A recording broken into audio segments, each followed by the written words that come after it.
I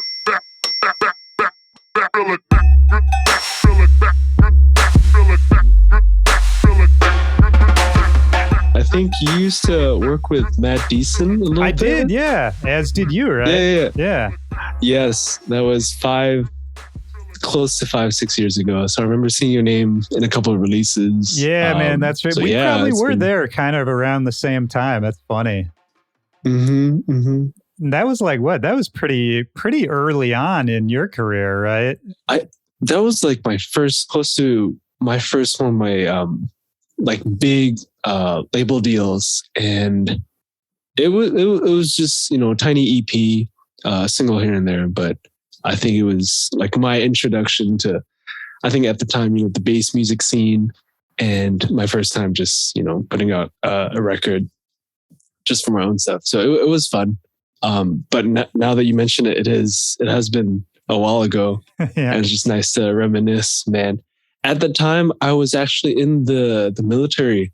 Really? Because we have mandatory service here in Singapore. So we do 2 years usually from 18 to 20, just before you go to college. Oh, wow. So yeah, I put out my first EP, went to military, had no recollection of it. What does that mean? Like, if doing the mandatory military service, is it a lot of training? Are you out in the field? Like, what did you actually do? It's mostly just being operationally ready. It's none of the, like, I don't think Singapore has a lot of like active missions. Right. It's just like, we call it national service, like, patriotic stuff. Yeah. But for most of my 2 years was just usually sitting in an office, managing stuff for really old people, like IT stuff.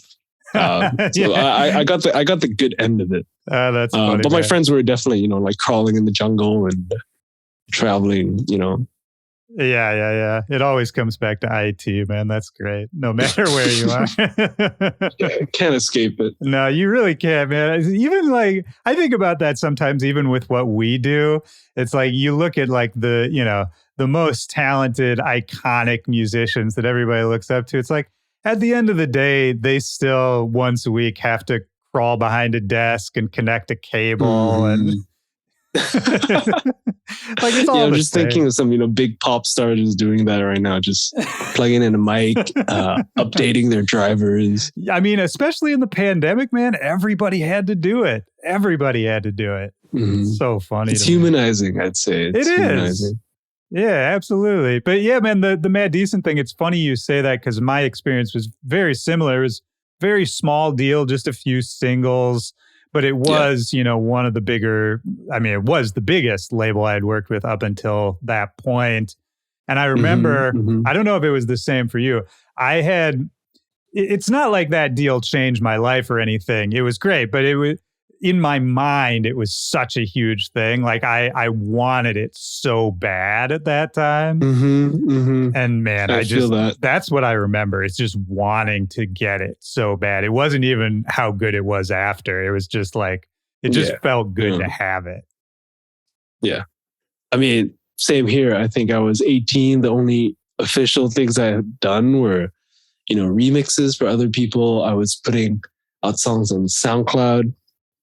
So like, signing a contract, that felt huge to me, huge to an 18-year-old. And it was just cool to be on the same label as Diplo, I think, at the time. Oh, yeah, definitely. Yeah, well, I mean, one difference, I guess, for you is that, you were still in Singapore at the time, right? And so I have to imagine it must have felt... I don't know, like a little separate, like a little harder to connect. Maybe it still does. I don't know. Like how much did you feel connected to what was happening in the States? I would go to LA maybe once, twice a year, stay for a month or a couple of weeks. But like in general, the music scene in Asia, it is considerably disconnected from most of what happens.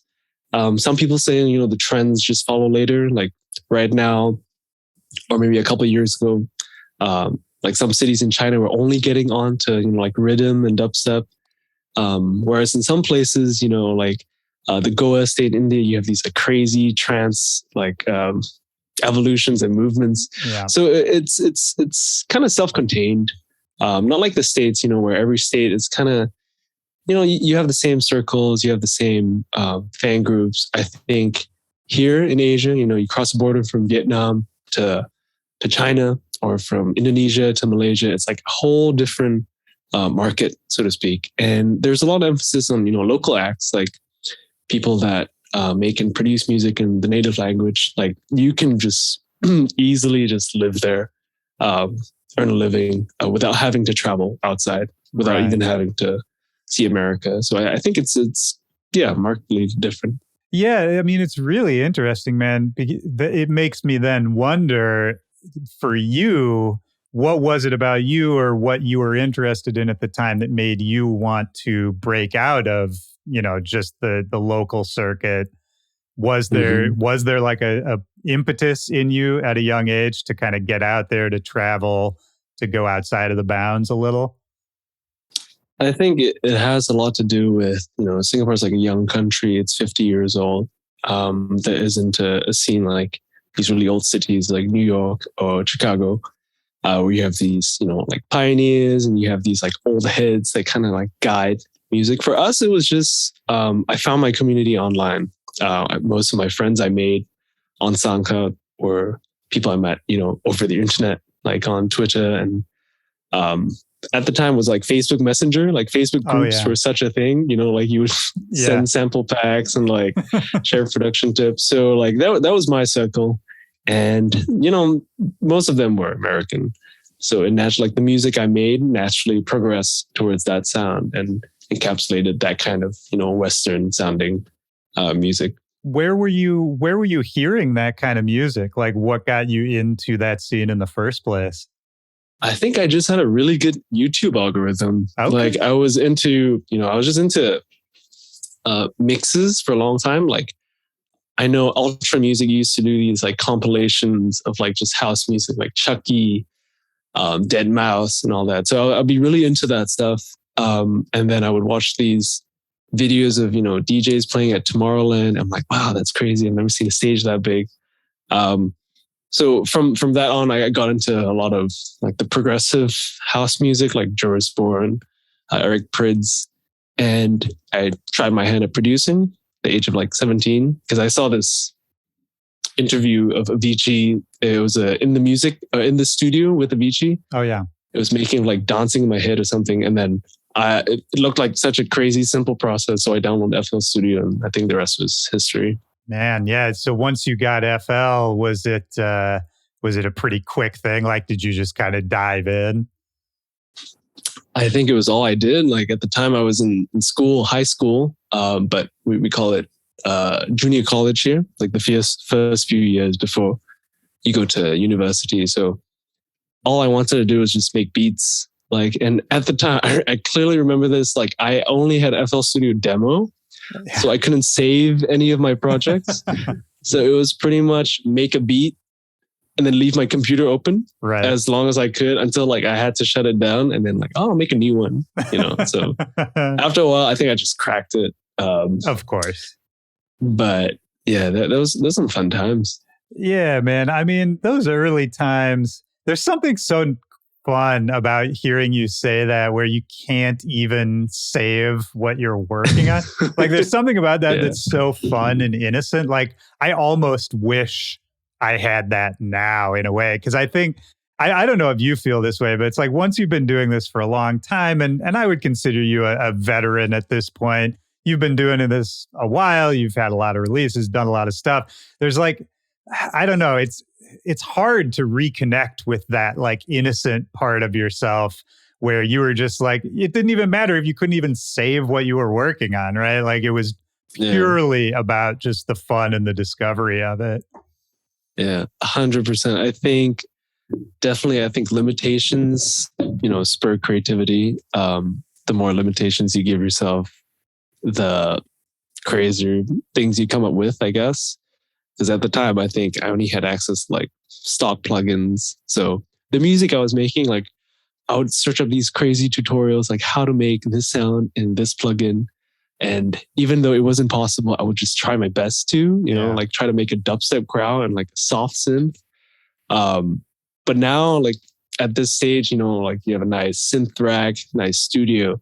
You step into a studio and what do? Just like you don't know where to start. I feel like that's the problem I'm facing these days. I think that's maybe a good way to talk about some of your newer music too, because I've seen you, I was doing a little reading before we came here to talk and saw that you were talking about sort of the reinvention process you've had to go through in the last couple of years to sort of, find your way. I don't know if I'd say find your way back to, whatever this next evolution of your project is. But can you talk a little bit about that? Like what the last couple of years have been like for you creatively? I think that's super accurate. Pretty much, I feel like the last 2 years have just been kind of like a standstill or like a stop. It almost felt like whatever you're doing, it's kind of like shouting into the void. Yeah. Right. I'm sure a lot of people can relate.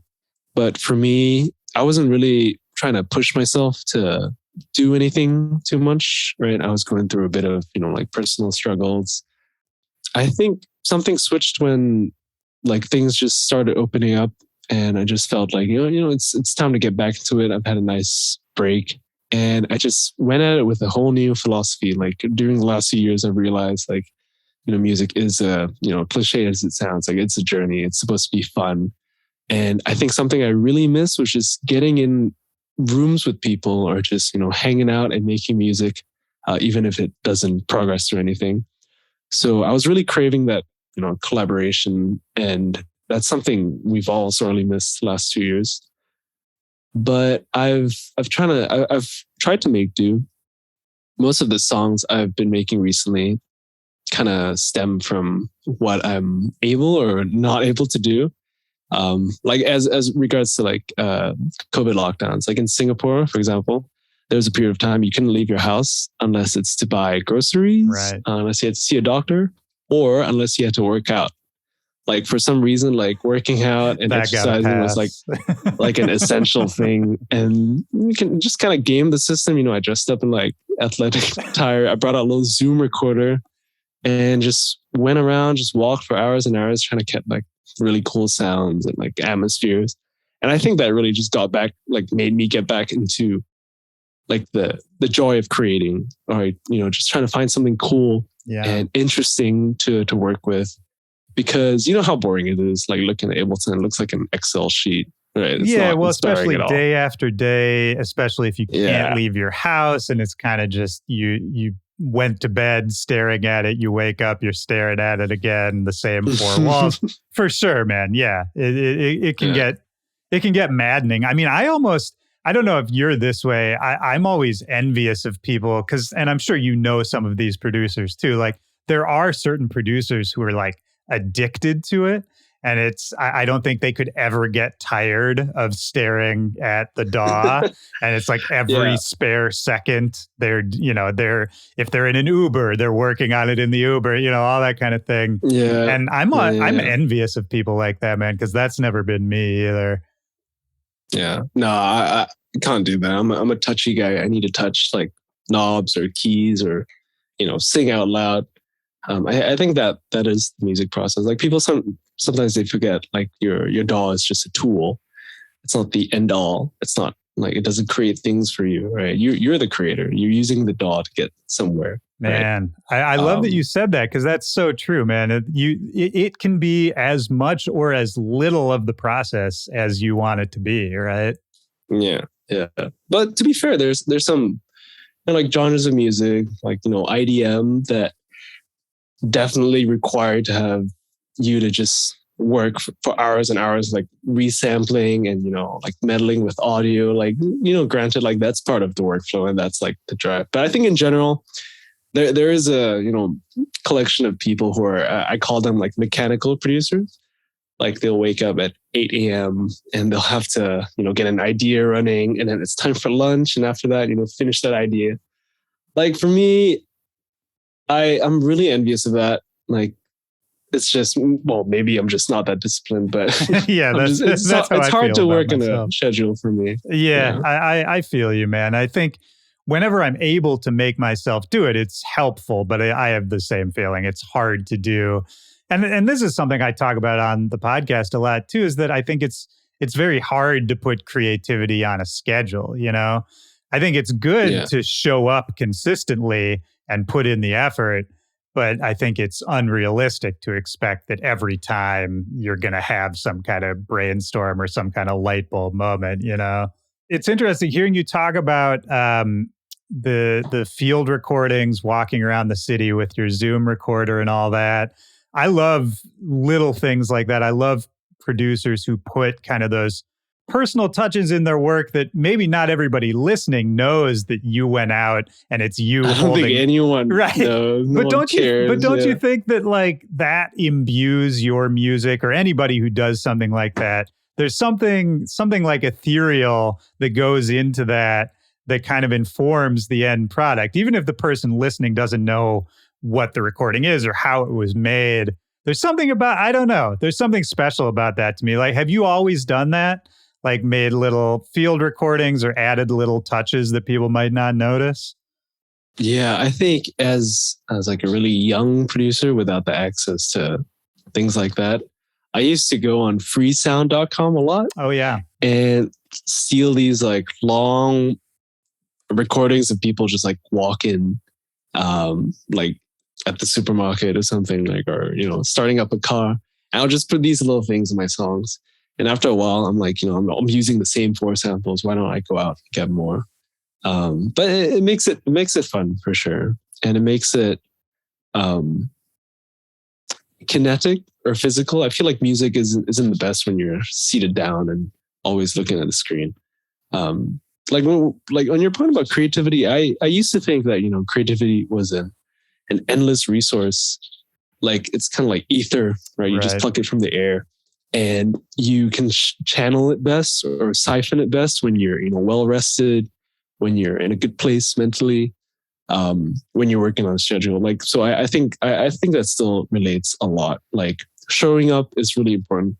For me, in pandemic, I was playing so many games. I was just sitting on my ass all day. Yeah.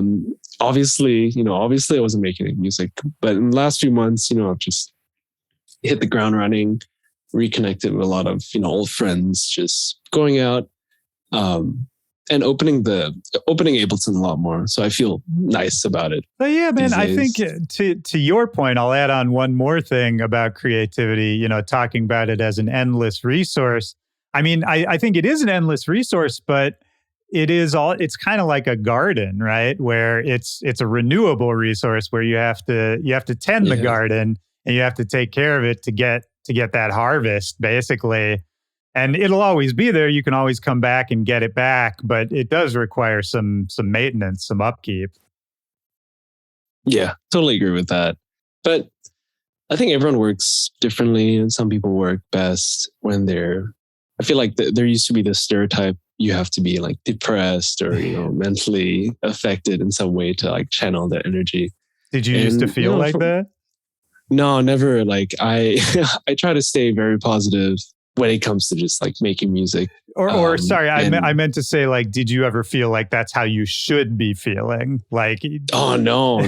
I've always spoken out against it or tried to. Like, you don't have to be, you know, mentally, you know, in a bad place to like channel, you know, these like negative emotions in music. Like my music's really like, I'm a really happy person, but my lyrics are always kind of like sad or like, you know, love birdie. Yeah. And I think it's just funny to sing lyrics like that from a really happy, well-adjusted, satisfied place. Sure. So, well, and it's different aspects too. Like maybe that's a way you can get out some of those feelings, right?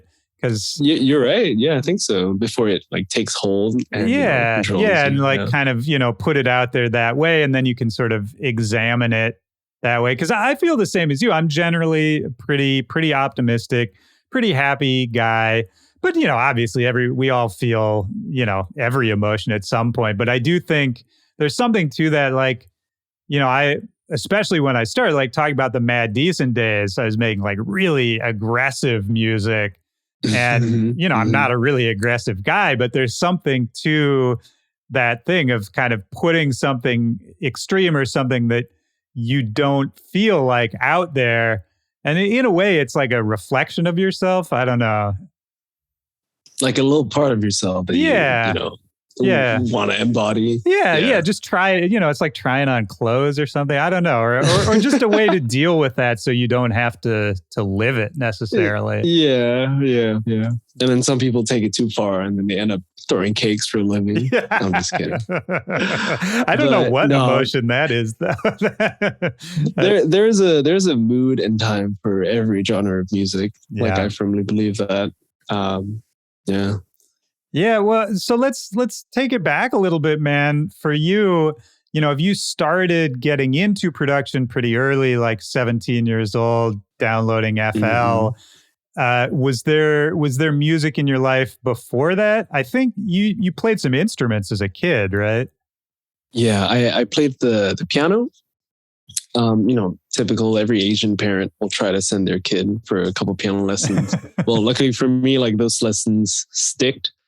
I always thought it was like a nice, quiet part of my week, just going for piano lessons. And I was also involved in a couple of bands, like concert bands. So like I was playing the first trombone. Right. Oh, trombone. In my school band. Nice. Yeah, the trombone. That's great, man. There's not enough trombonist DJ. Like I used to play the trumpet, and I meet a lot of other people who played trumpet.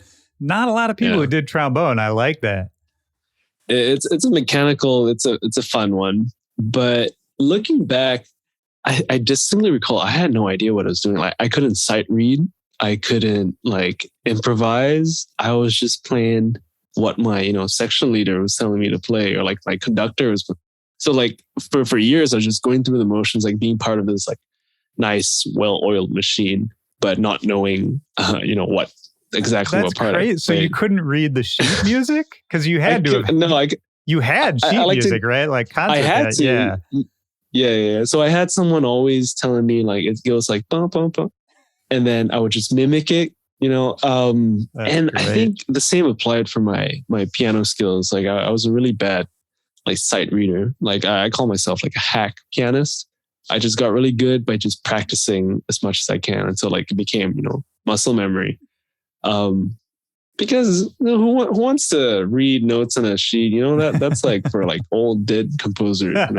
We're living in the modern times. We don't have to do that anymore. That's so funny, man. Well, because it's funny to hear you say that, because I felt similarly. I could sight read, I could read sheet music, no problem, but I never learned much theory. So like I didn't really know scales, I couldn't improvise, all of that. And it wasn't until much later on, and I played trumpet for a long time and I got pretty good when I was a kid, but I still didn't know any of that. And at a certain point, like I hit a ceiling where I was like, oh, I feel like I realized way too late. I should have learned this years ago.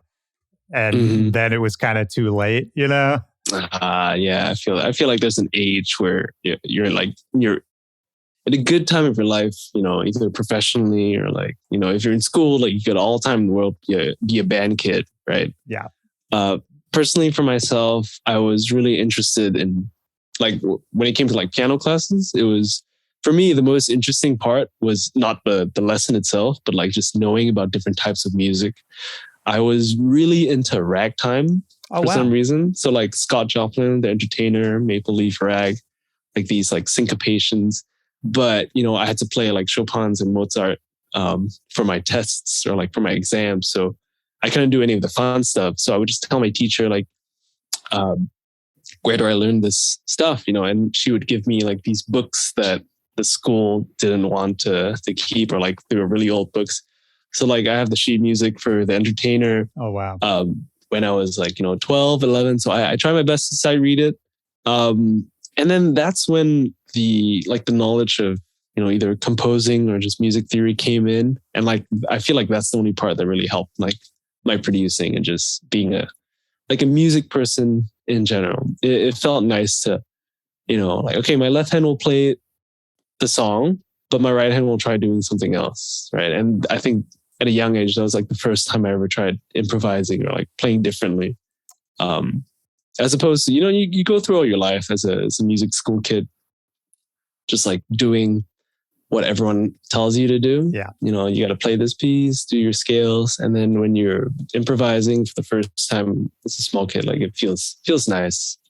That's a really good point. I never thought about that, but you're right. That is because so much of childhood, I have a bunch of friends who had kids in the last couple of years. So I talked to them about their kids. And one thing I learned from them that I never really thought about before is that a lot of when you're a kid, you don't have any choice about anything, right? Because especially as a young kid, it's like everything, you're told what to do. Your whole day is planned out for you. There's really no free choice at all. You know, I'd say like age 4 or 5 or something like that. And a lot of kids don't have the like emotional maturity to kind of understand or deal with those feelings, which is sometimes why they act out or why they act troublesome, that kind of thing.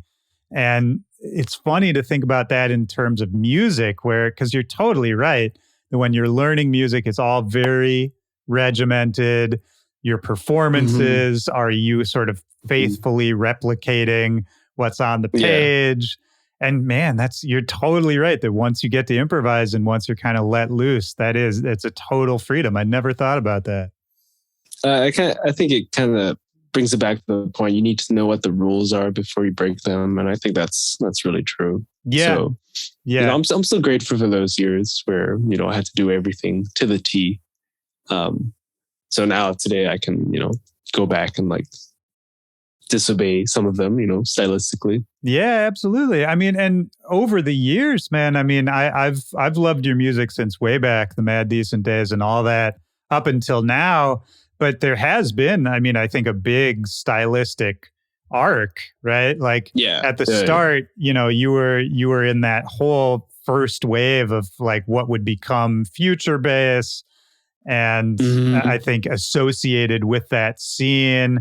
And I mean, at this point, I don't even know exactly how I would categorize your music, which I think is a good thing. But what has that journey been like stylistically for you? I think that's encouraging to hear, like not having a consistent genre. Thing, Yeah, that's a great thing. No, I think at the time I was just swept up in a way of just like young kids with lots of energy that wanted to make, you know, really cool music. And the music that stood out to me at the time was, you know, that kind of genre, like super saws, what have you. Really inspired by the like, you know, progressive house wave, like a couple of years prior. But today, I'd agree. Like if younger me listened to my music, he would not know what to make of it. But I feel like that's the same for a lot of my peers though. Like we went through EDM puberty, I like to say. Like some of them picked up a guitar, some of them, you know, started opening their mouths and started singing. And some of them are doing the same thing, which is totally cool, totally fine. For me personally, I think it had something to do with my hearing damage. Oh, like really? I remember I was playing lots of, at the time they called it trap music, bass music, future bass. And then I was playing lots of shows, especially in Asia, like I was doing like the whole ultra music circuit in Asia. I went to Ultra Korea. I had really bad hearing damage because I was just turning it up. I was so nervous. It was one of my biggest shows back then. So I did something wrong. I took out my earplugs because I faithfully wear earplugs to every single show, but not this one because I was freaking out. Like, I can't hear the monitor. It's like, what's going on? Took one out, you know, played an hour and a half, went off the stage. I'm like, I can't hear anything out of my right ear. And then a friend said to me jokingly, like, hey, you know, like if you were at the house stage, you know, this wouldn't have happened. You'd just be, you know, chilling, playing house music. I'm like, yeah, whatever, you know, let's go get drunk. Anyway, that was, you know, a couple of years ago. A lot of my shift in music came with me realizing that I didn't enjoy listening to my own music in my free time. And I think that says something, right? Yeah. It's either a warning sign or it's either a sign that you're forced to do something that you have no passion or interest.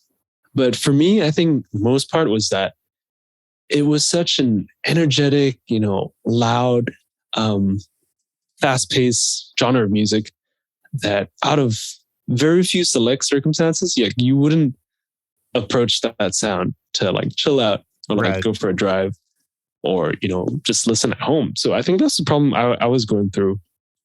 And I just started making music that was slower and slower. And, I got into songwriting. And then after a while, I just came to this, weird, 120 BPM range of like house slash, synthy music that I'm making right now. Yeah, I mean the What Can I Do, that new one that you put out on Astroworks, listening to that, there was almost like an indie edge to it, Mm, Like to me it almost took me back to kind of those like indie dance days where it was kind of on the line between like a pop song and like a house song, and but even like a band song, there's, I felt like a singer songwriter aspect to it. I think that's encapsulates it perfectly. For me, it was like I definitely want the song to sound really rough, like as if I was recording it like in this position. I did. I sat down and just sang it, like with bad posture and everything. I think that song was just like years of just pent up, I want to make something just relaxing and nice to listen to. And good news, like I enjoy listening to it in my spare time, which is, a great move, and goes with, same goes for all like my new music that I'm intending to put out. That's great, man. I think that's a really good tip for any producers who might be listening too, is you got to be able to listen to your own stuff after a certain point. Yeah. I mean, I get it if you've been working on something for months, maybe you're a little sick of it, but I completely agree with you that at a certain point you got to be able to sit with your catalog and enjoy it. And I think that's a good guiding principle when you're making something is, Yeah. is this something I actually want to sit and listen to? Will I want to listen to this months from now? Do I enjoy this? Because I think it's so easy, and I'm sure you can relate to this. At a certain point, you feel like you're making music for other people, or you're making music for other purposes. Whether it's Yeah. I want X DJ to play this, or I want to be able to play this on a festival stage, or it could be a Yeah. million different considerations, none of which are, do I like this? I think that point you brought up was what I was going through. Like I definitely wanted my music to be played by lots of people. I think one of the websites that I was always frequenting at the time was the 1001 track list. Yeah. So I was just, in total narcissistic fashion, just searching up my name every week, like who's playing my song? Oh, Hardwell play my song. That's weird, but okay. Yeah. That's cool. I like that. Thanks, Hardwell. Yeah. Cool. so yeah, I think it applies to lots of things in general, right? Like you obviously want people to like you as a person, unless you're a sociopath, right? Then you don't care. Yeah. Just in life, you want people to listen to you. You want to be heard, and you want people to just, I guess, think you're a great person. So I guess like that kind of insecurity applied to my music as well. Like I definitely wanted, traction from the scene. I definitely wanted recognition. Definitely wanted to be known and to be played. But, as I grew up, as I matured a little bit, got in a really nice, loving relationship, became more secure with myself. And after a while, I was just comfortable with the fact that, not everyone's going to like what you make, and you should just make something that you enjoy. And, that circles back to my first point. Yeah, I agree. I agree, man. Not to cut you off, but it's you said the recognition. And I think that's something we all want at a certain point. We want to be accepted by this scene, because we get into this scene, all of us, because there's something about it we're attracted to. There's people in it maybe we admire, or musicians we look up to. And, of course you want to be a part of that. But I think what gets lost sometimes is that when we do look at the people, the icons, the legends, all of that, it's mostly the people who are doing what you're talking about, which is making music. They're just following their passion and not worrying so much about what's around them. And then that kind of attracts that energy that you wanted in the first place. You know, it's like a weird counterintuitive thing. Great. Like all the people I really look up to musically and, you know, professionally, like they probably have someone managing their socials, you know, just like posting like tour flyers or something. Like they're not on there at all. They're probably, you know, having a nice evening with friends, just away from the social media, away from the music industry and all that stuff. So I think that's, I'm trying to grow into that kind of person. No, well, not having someone manage my socials, but, you know, just, I don't know, that could be nice. Yeah. I think it was Henry David Thoreau that said, you know, how foolish it is of me to sit down and write when I have not stood up to live. So I think that's a nice quote. Like, to be a good musician or to be good anything, I guess, you know, a good teacher, good, you know, doctor. Well, to be a good doctor, you have to go to doctor school and be good at it. So maybe not that, but like for most things, you just have to, you know, go through life and enjoy it. And when it's time to work, it's time to work, but it's not supposed to take up your entire persona, your entire personality. So I think that's like a philosophy. I'm just trying to stick with it. You know, I'm just regular person that, you know, that just likes making music. It's not the only thing I do, but, you know, I really enjoy it. But it's also to enjoy the other things in your life too. Yeah. I mean, man, you're absolutely right. And I think that the balance, life-work balance is something I talk about on this podcast all the time. But it's hard to find. I mean, was it hard to find for you, say in those early days, like you were talking about when you were getting into like the ultra circuit in Asia and, you know, starting to put out records and become known internationally? I'm touring and festivals and all that become a much bigger thing. Was it overwhelming at any point?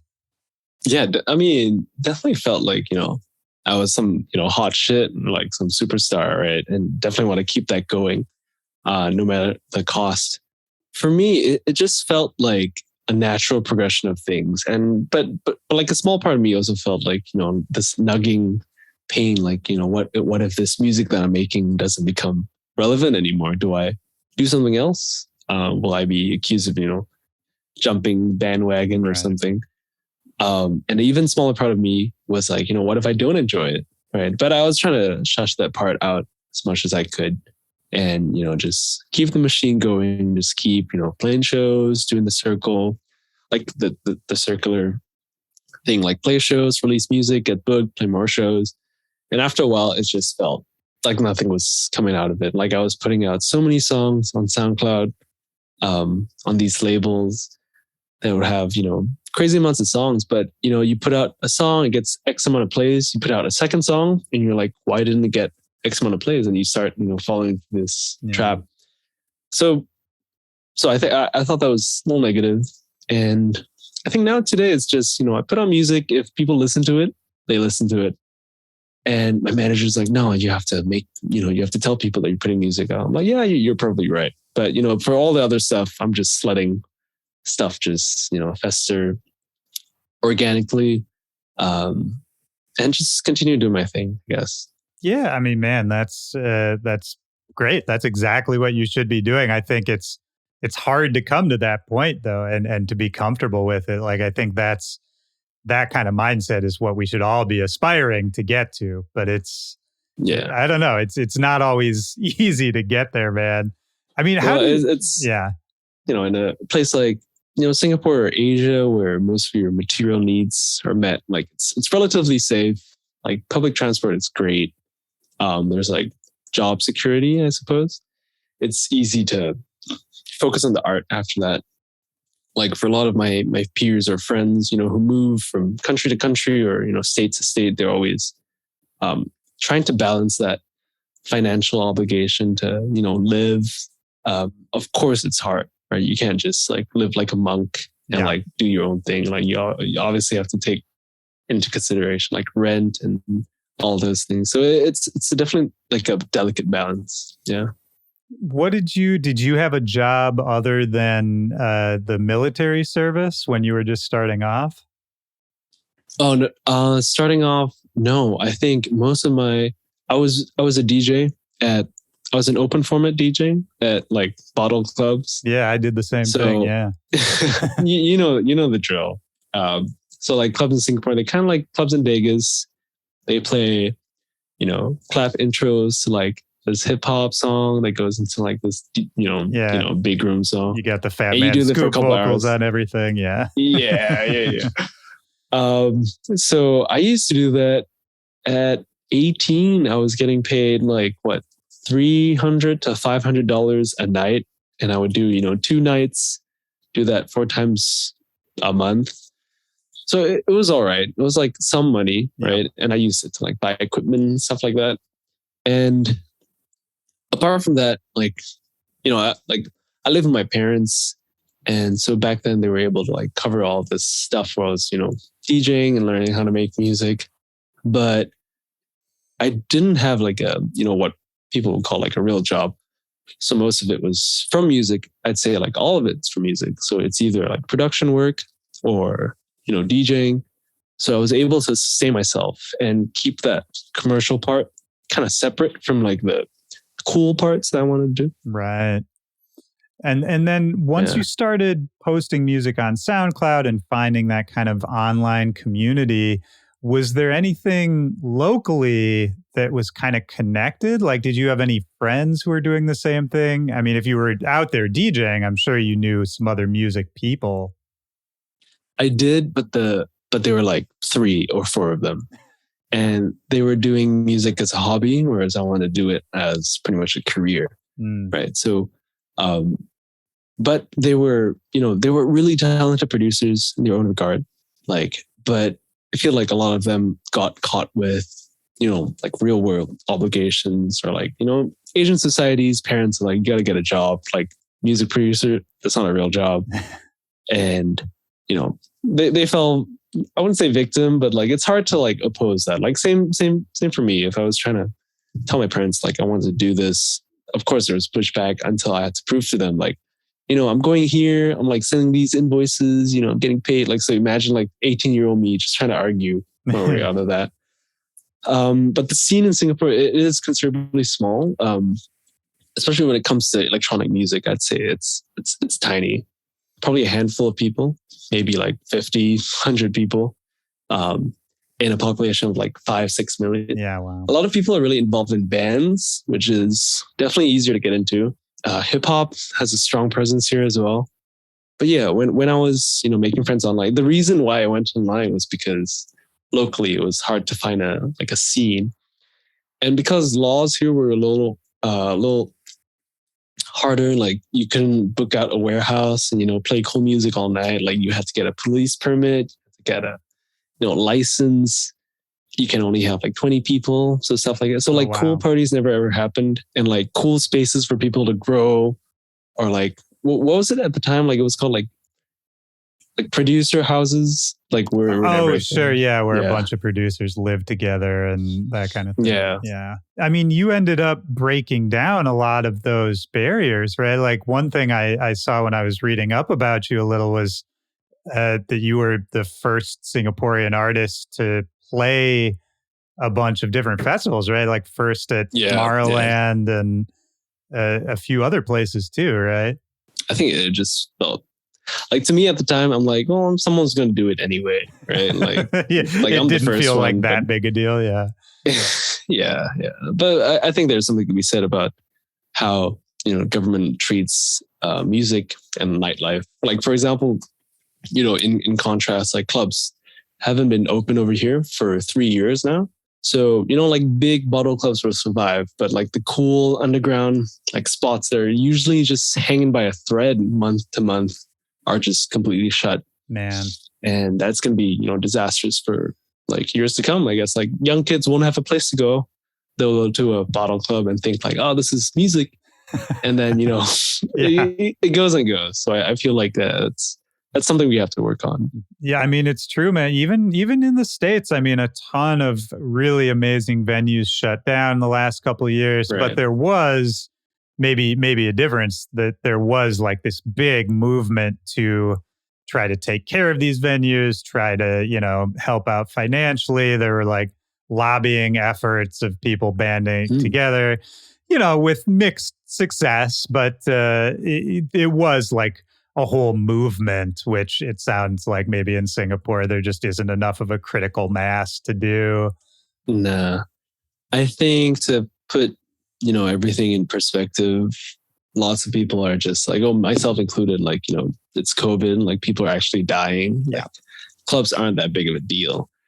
I think that still reigns true to some extent, but like I think like talking about current affairs, like with all the Ukraine crisis, Yeah, a lot of people have been wondering it's hard to create art when the world's in disarray, right? But I was just thinking, like in the 1900s, like every decade had like a major setback or something crazy happening in the world, but still people were just just pushed on and did what they had to do. Like what 1910s was World War One, right. 1920s Great Depression, 30s, 40s World War Two, 1950s.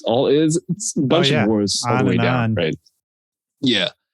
But people were still doing their own thing, like making music, painting, doing art, and I guess in these times it's just huddling down and just finding your little circle and just doing the best you can. Absolutely, man. And yeah, you got to follow what's, what you're feeling at any given time. It is weird, the cognitive dissonance. Like I was a week ago, I was just recording an intro for like a podcast episode that I had recorded. It's just me in my little like closet studio doing this voiceover. And at a certain point, I was like, thinking about Ukraine. And I was like, what am I doing? Talking about like, this new EP that's out on some time. Like, why? This doesn't matter. But then at the same time, like it does still matter to me and it does still matter to other people. And I don't know, being a part of this, this culture still matters. And, I think both things can exist at the same time, where I think you can be a good global citizen and be aware of what's happening in the world and try to help and just generally get involved in whatever way you can. But I don't think that means you can't also, follow your passions or your heart. Of course, that's a very privileged thing for me to say. Not everyone can do that, but I guess I feel lucky to be able to do both. I'll say that.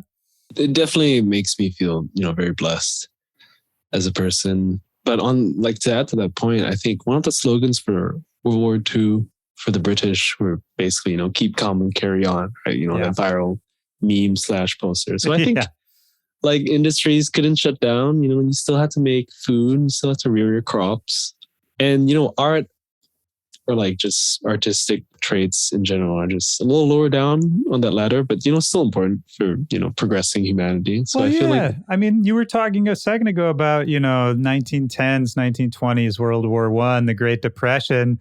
I mean, that's when that's like where the ragtime shit came from, right? That we were talking about earlier. Blues. All of that. So it's like if that hadn't been created at that time, then, do you find something to get excited about as a young kid, decades later, almost a century later? It's all these little ripple effects we can't always see too. Sometimes you don't know what the effect is going to be. Yeah. I think I've always, so like I studied political science for my degree, right? Because I just wanted to read something that was, fun. And we had to take a lot of sociology courses, right? And it's crazy to think, like a side effect I noticed was the invention of the shortwave radio, like as it was used in like wartime broadcasts, actually popularized the ballad over, classical music, because the frequencies on the radio were just perfectly suited to convey a human voice as opposed to like a full-on orchestra. Right. So like guitars and vocals became the most predominant, format. So like ballads in like the 60s, 70s. It's where Elvis, the Beatles got their, That's so interesting. Yeah, just the different frequency response of the delivery method, right? Yeah. Man. So yeah, it's nice and interesting to see these like intersections with art and music, and who knows what, the future will bring. But I've always wondered, like, is there any, like, what do you think the next big invention or breakthrough when it comes to music technology is? Because I've always been like interested in that space. Yeah, I'm interested too, man. It's so hard to predict. I mean, I think there's a lot of people who would tell you it has something to do with AI and something to do with like VR stuff as well. Like we're seeing, like these artificial pop stars and that sort of thing where it's almost like machine generated music to a certain extent. I don't know that I buy into that that's really going to be the next big thing, but I do think just with AI in general, something interesting, something will come out of that affects the way we make music in an interesting way.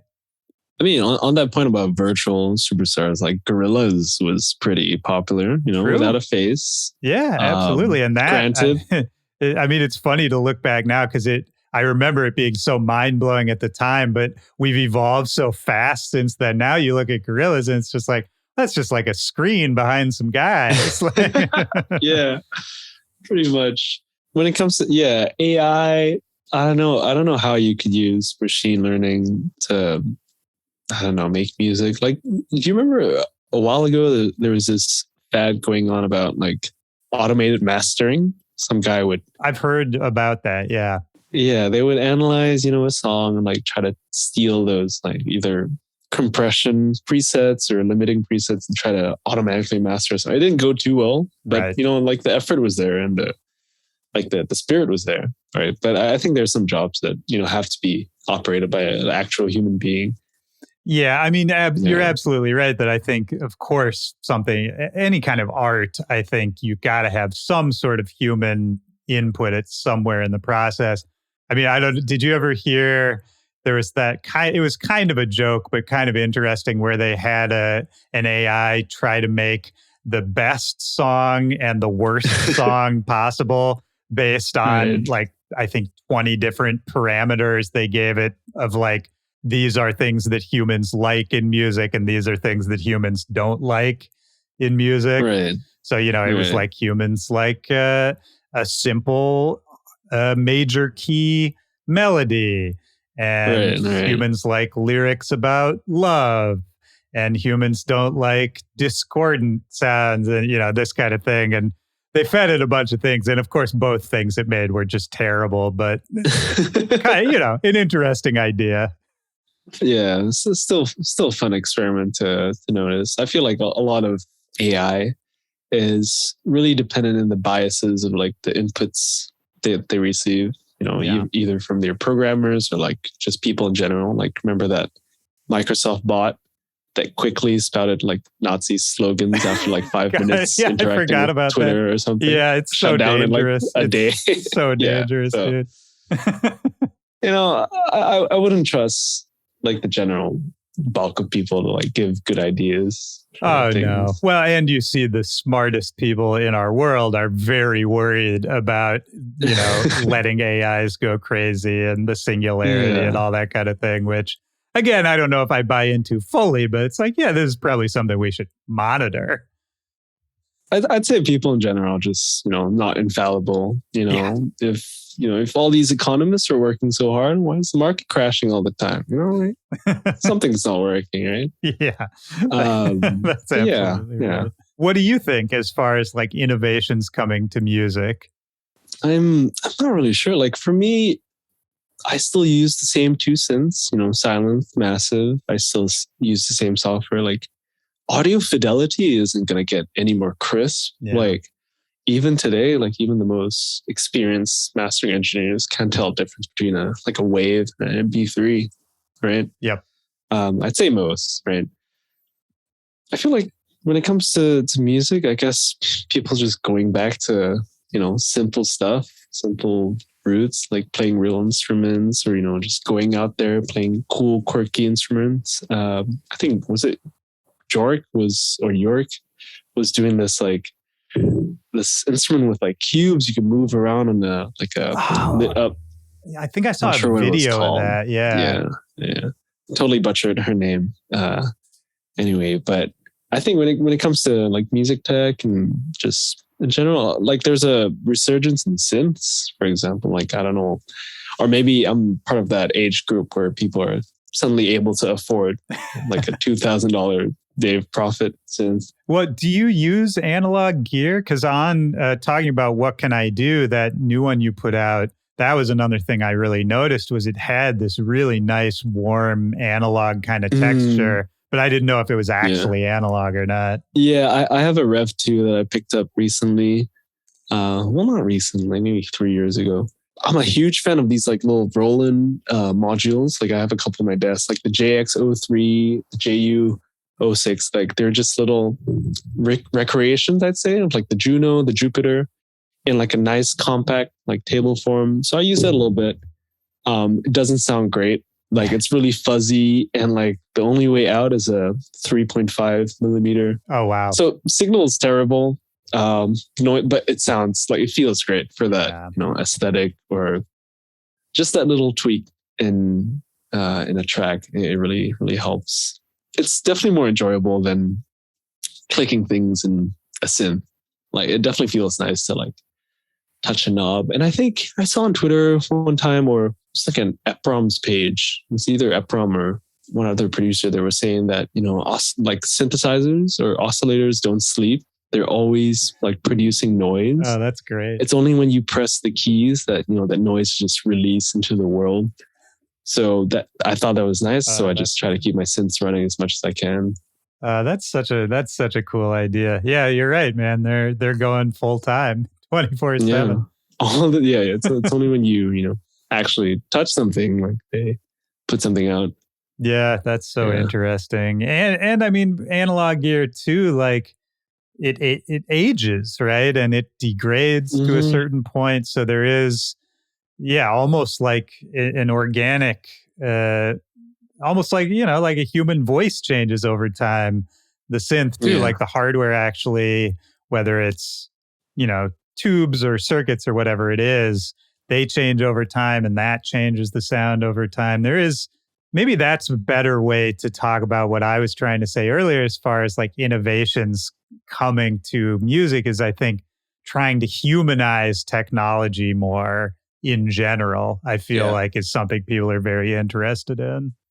I think you just look at the latest Ableton update for that.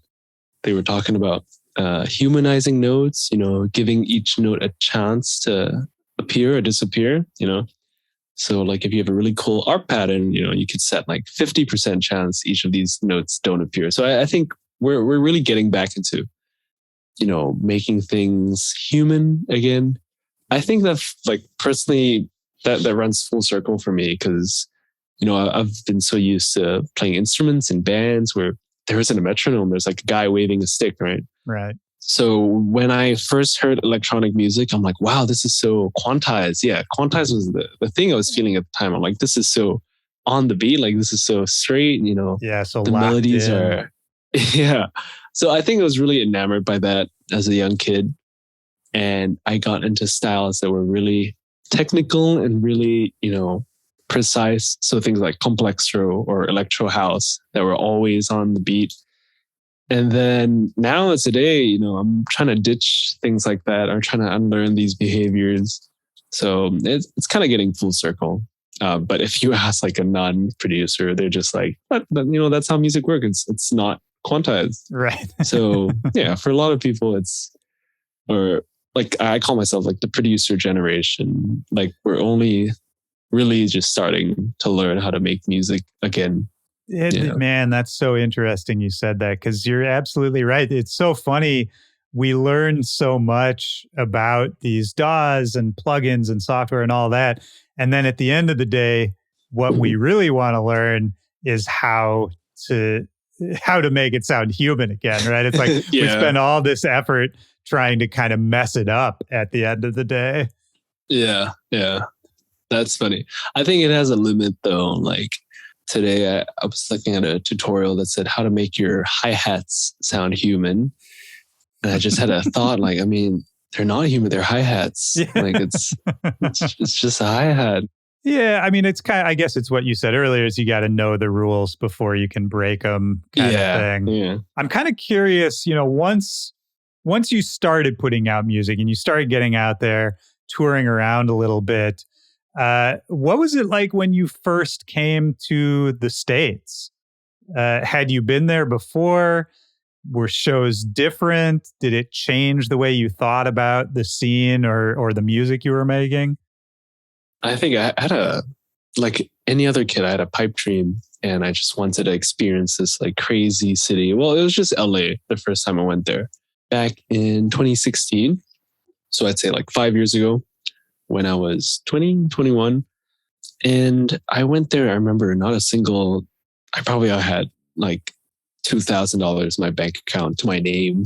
Yeah. Right. And I was just going to LA and then I had a return flight booked for like a month later. So I was trying to like save as much money as I can. I couldn't legally play shows though, because I was on tourist visa.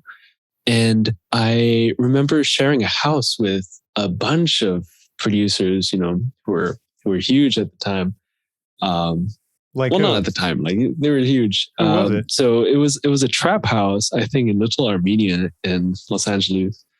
And it had friends like, Oshi, Luca Lush, Sober Rob, Fam, Deafy, and just a bunch of people would just come in and out the house like every single day. Like Josh Pan would just sleep on the couch. Yeah. And this was back then where SoundCloud was, like a huge thing. Everyone was just, I'd say it was bigger than, Instagram was at the time. Oh, for sure. Instagram wasn't even like a huge thing. But the first time I went there, I think it had all my expectations just lined up. Like I went to these like cool shows, Brownies and Lemonade, throwing super cool things. Space Yacht was always having these crazy dubstep nights. And as a young kid, I thought, this is sick. This is cool. Never mind the fact that we had, one bathroom to 10 people and I was sleeping on the floor in a sleeping bag most of the nights. But I feel like it was a formative experience. Like I met so many great people and made so many long-term, like lifetime friends. Got myself in a couple of sessions as well. I think that was the time when I was producing for RL Grime, that one song. Yeah, which song was it? I was trying to remember right before you logged on. That's what my memory is failing. It was the one it was the one with Daya. God, yeah, I should know the name of that too. yeah, I know the exact song. That's so funny. Yeah, so I found myself in a session with a bunch of producers that I looked up to. I Want to Know. I Want to Know. Yeah, that's a massive banger song. Yeah, I think the first trip there was very fruitful, and it kind of felt, a little too wild for my tastes. Just that was the first time I had been to the United States, whereas I was living my entire life in Singapore. This was before I was playing like any consistent shows. Like I just had a SoundCloud following. I just wanted to see what the hype was about. So I came back, I just worked on my music and, got myself a visa, started playing a couple of shows in Asia and then went back. And then, in all my folly, I tried to do a headline tour and none of that. I mean, like all the shows on the West Coast, like played out really well because that was, the scene at the time. But we would play these like cities in between and like they would have like, 10, 20 people showing up. And I thought it was a nice, humbling experience. Right. And my agent thought it was a failure. So it's a different story. Yeah. But that was like one of the first times I was playing shows. And I thought, this is a huge market. Like it's different. So all I have to do is just get back and work on it. So the times I came back to LA, I feel like my trips became more streamlined. They almost felt like business trips, come back, have the whole itinerary, Excel sheet, and like, okay, this day, go to this studio, so on and so forth. So like, unfortunately, I don't know. It feels like the magic has been lost a tiny bit. Yeah. I mean, that's a hard thing with any of this career though, right? Is like, there are parts of it that it's kind of a job. And there are parts of it where the romance can't always stick around. Like, I almost think it's better to look at a place like LA as that. You know what I mean? Yeah. And because LA, otherwise, it's very easy to get caught up in the scene of it, the For partying sure. of it, the hang of it, all of which is very fun.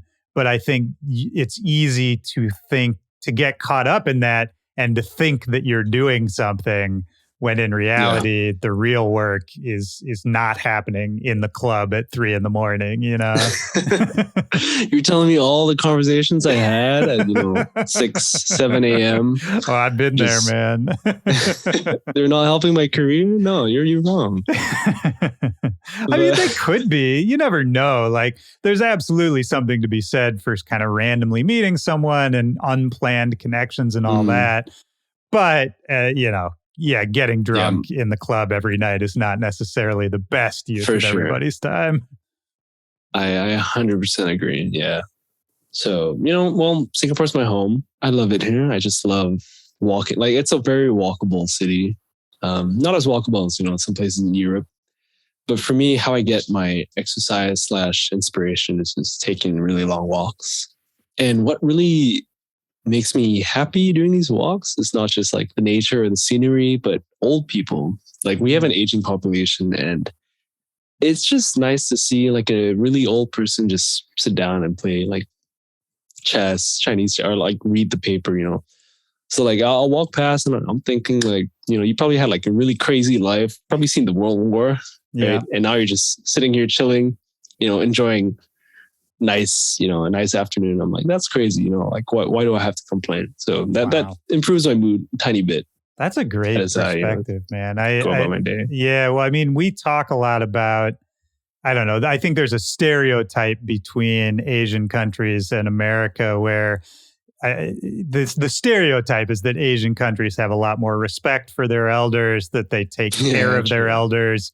I don't know if that's completely your experience, but I can definitely say in the States at a certain point, I mean, yeah, we don't treat our old people as well as we should. And there's not necessarily that veneration or that caretaking.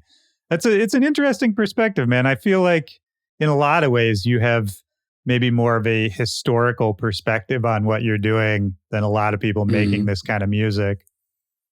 Yeah. I feel like, the entire, peninsula I live on is just full of struggle, like either struggle from, like revolution or, economic strife. And now we're in a nice place, of relative calm. Like I say relative because you never really know what's going to happen. Like calm, stability.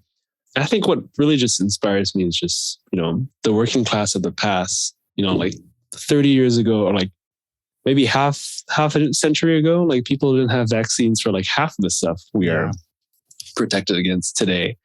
And they still made it work. They still went out. They still had children. They still, grinded, hustled, right, as I like to say. And, now like I'm in their spot, so what do I have to do? I have to try and, carry the torch, try to work hard, for my, either future family or for myself. I think that's that sense of like, I wouldn't say a duty, but I would say duty in a sense, but that kind of carries me. It keeps me going. Yeah, I love that, man. Yeah. It's beautiful. It's like it's a sense of tradition in a way too, right? Of like, they passed off the baton to you and you can't drop it before you hand it off, right? Yeah. Yeah. And of all things, I decided to make music, right? But hey, man, I mean, like we were saying, I think that's as valid a choice as anything else. And I think, the things you make, you never know what the result is going to be. I'm sure your music means a lot to a lot of people right now, but also you can't even predict what it might mean to people later, And I'll say this too. I don't know if you've had this experience, but I have to think that you have inspired a lot of young kids in Singapore who maybe don't have as many artists as we Americans to look up to as, oh, here's somebody I can relate to who's doing this thing. And maybe if I see them do it, that allows me to feel like maybe I could do it. I don't know, man. I bet you are doing that for a lot of kids out there. Yeah, I definitely hope so. Like, I mean, even directly, I try to, like, I'm really close to like just the aspect of, teaching production. Like it's nice because I feel like I'm only here today. Well, this is part of a bigger point. Like I feel in general, like success. I feel like there's no such thing as hard work. I feel 100% of someone's success comes from the factors around you. Like for me, I was really blessed and really, put in a good place to have, good teachers that took care of me, that were really patient with me. And so I feel like I have to, get into teaching or like either like do a bunch of tutorials, like seminars, sessions, just to help people get on their feet. And yeah, I hope, a bunch of people, if you're listening from, Singapore or Asia, it's totally possible. You don't have to move to like today. I would say there's like 10 times more producers in Asia that are internationally renowned, compared to 10 years ago. Yeah. People like Blue Claire from Indonesia, incredible, yeah. Deepa Barus also from Indonesia, and a bunch of just friends in the region. So I feel like it's a totally different climate today. Do you know Gyro Field, the producer Gyro Field? Like GY? Yeah, like GYRO Field. I forget where she's from exactly in Asia, but she's making drum and bass. I think she's super young, like 18. Hong Kong, maybe? It might be, but she's incredible, man. You just made me think of her. Cool. I will have to. Yeah. I've definitely seen her SoundCloud profile. Hong Kong, UK. So definitely lots of cool acts in the region. I mean, when you started, did it kind of feel like did it feel isolated a little bit? Like you just were kind of the only one around doing it at that time? I wouldn't even consider myself like just one of the people doing it. But you can tell like they would have these like huge festivals in, Malaysia, Korea, Japan, and they would only book, international acts. And then have a really small stage full of, local openers. And I thought, that's kind of backwards, right? You should. Yeah. So, but today it's definitely, it's getting better. It's more of the other way around. You have these like acts that are huge in a domestic country, headline these slots. So yeah, nice coming full circle. Absolutely. But at the time back then, definitely felt more quieter than it is today. Yeah. Well, it seems like you're getting back into the game too, like we've been talking about, as far as, what you're working on right now, like upcoming goals and priorities for the project. Well, how did the Astroworks thing come about, actually? Because that I thought was a really interesting label to be working with. Astroworks, such a historic label for electronic music. Right. And it's an interesting move, man. I think it's really cool. How did that happen? Like, again, I think all of my success is just luck. Like they decided to open up an office and it was headquartered in Asia and, in Singapore, headquartered in Singapore. And, we had some talks, some conversations, and we were just out of our deal with Ultra Music prior, which I released, an album and a couple of EPs on. So we were looking for a label, and I thought, like, this is, Astroworks, this is crazy. Like, I used to have Porter Robinson, Slumberjack, and these like titans of industry to me back then. So like when talks started, I thought, this is crazy. And like Cindy, the person we work with in Singapore, she was super nice and helped coordinate, meetings with I think the team was based in LA. They were based in Singapore, and they were also, they're under Universal Music. So it's like a nice small family here. Most of the label people in Singapore, they're all, buddies with each other. Right. Don't know how it is, elsewhere, but it's a small place and you have to keep close. So I felt like the conversations went really naturally, and one thing led to another. And, I was just putting out this cool music on this historic label that I was a huge fan of. Yeah, man. And I feel like it's a good fit for you as you're kind of expanding your sound, like we were talking about too, because I think Astroworks historically has been where a lot of artists are able to experiment And, I think about a lot of their releases, and a lot of it is from artists, at least the successful ones, the ones we talk about on Astroworks. It is people making that kind of music that's in between sounds and spaces. Like, I think they kind of have like a tradition of that too, which is really nice. True. But I mean, big shoes to fill. Well, oh, sure. Absolutely. I mean, yeah, no pressure. But, but no, it's great, man. So like, what else is coming up just in terms of like, I feel like we should plug something. Like, I think by the time this comes out, you'll have another single out. Yes. Yes. And do you want to say anything about that? Do you want to talk about other upcoming stuff you're working on a little bit? Sure. I mean, I think just a little bit. I feel like it's been such a nice, hang. It didn't feel like a podcast or interview at all. It just feels like a no, that's good. And that's absolutely the intention. But I do want to make sure, man, you got to get your money's worth, For sure. All right. I'm putting out a song. Well, if you're listening to this in the future, it's probably already out. It's called Circles. It's part of this EP that's also called Circles. It's kind of just trying to capture the last 2 years and what's been happening in my life, right? It's kind of going through that circular motion. To me now, it's just like owning that and, treating it into like a nice routine or nice, like we've been talking about, like a nice, part of your day to do and own.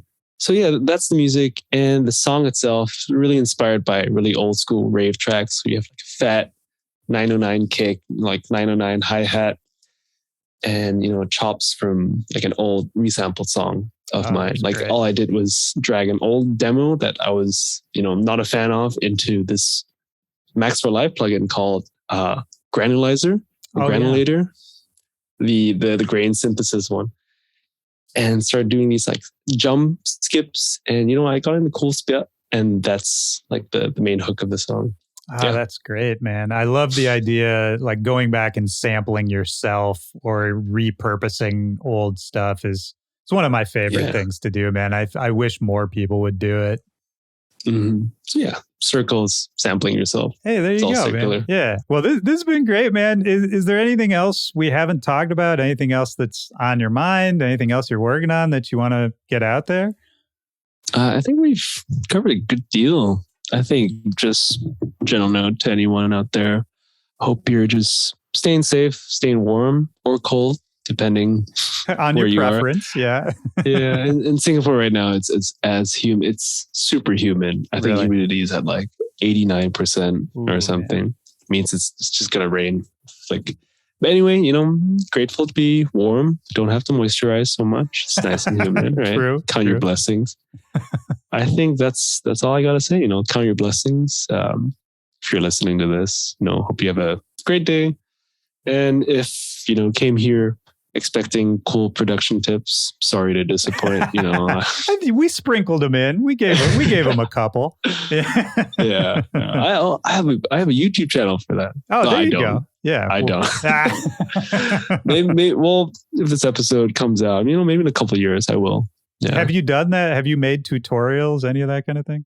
I have but like in person, I feel like the editing part, like, is hard for me to do. But like I enjoyed giving them in person. Yeah. I'll ask you the final question and I'll let you get out of here. Just looking for a moment in your life, like a memory, could be from any time in your life, when in that moment, music really, really deeply affected you, really had like a deep impact on you in that moment. And that's meant to be a super broad question. There's no wrong answer. I think this sounds really funny, but I was competing for I think it was like my school's like canoeing championships. Like I used to be a canoeist or a kayaker. Like a competitive canoeist? I was in the national team. I feel like that's a story for another day. But I was really intense with it. About that. We'll come back for part 2 just for the kayaking story. Yeah. So I was smashing records, and I remember I was in this, hotly contested race locally. I lost to the crowd favorite, and I was just super down. But I had a race, in a couple of hours after that. So what I tried to do was, jam in my, little iPod, and I was listening to Lose Yourself by Eminem. Oh, and that is stereotypically the most cliche hype up song. But to me, as a young kid, I'm like, damn, I don't listen to a lot of rap, but like, all I know is like, 50 Cent and Eminem. So like this song as a young kid, like that was like a huge thing to me. So long story short, won the race after that, thanked my iPod, not the coaches, not myself, thanked the music. And that's amazing. Like a year after that, I downloaded FL Studio. Man, wow. They weren't related, but like that is just the timeline of events. Yeah. Well, and if any music, whether it's Eminem or anything else, is like affecting you that strongly, that's probably a good indication that maybe is a good path to follow, right? Man, I was so hyped. I remember.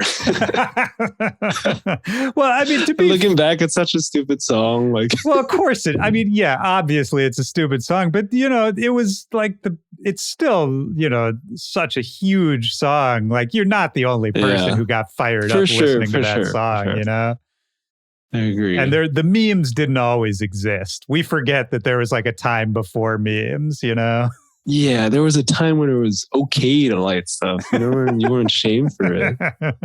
A time before mom spaghetti. Yeah. Oh man, that's one of my favorite answers to that question we've ever had. That's such a good, because I'm the same way. That song fired me up. That song, for anybody listening to this and being like, he was listening to that song fired everybody up at a certain point in their lives. It's nothing to be ashamed of. Yeah, it's cool to like stuff. Yeah, it is cool to like stuff, man. I'm glad you said that. That's another thing I always think about on this podcast too, is we operate at such a high level in this like small insular scene at a certain point. And I think you get to this point where it feels like everybody's too cool for everything, and nobody really wants to admit that they like anything unless it's like the coolest, newest shit out there. Yeah. And at a certain point, techno club, Yeah, man. And I don't know, maybe it's just part of getting older too, but I'm just like, I don't care anymore, man. Like, go listen to Eminem. Like, that's great. Please. Yeah. I don't know why I ended by ranting about that, but this has been great, man. It's been super fun talking to you. Thank you for taking the time. Yeah. No, thank you. It was really fun. Like I said, this has been the nicest conversation I've had in a while.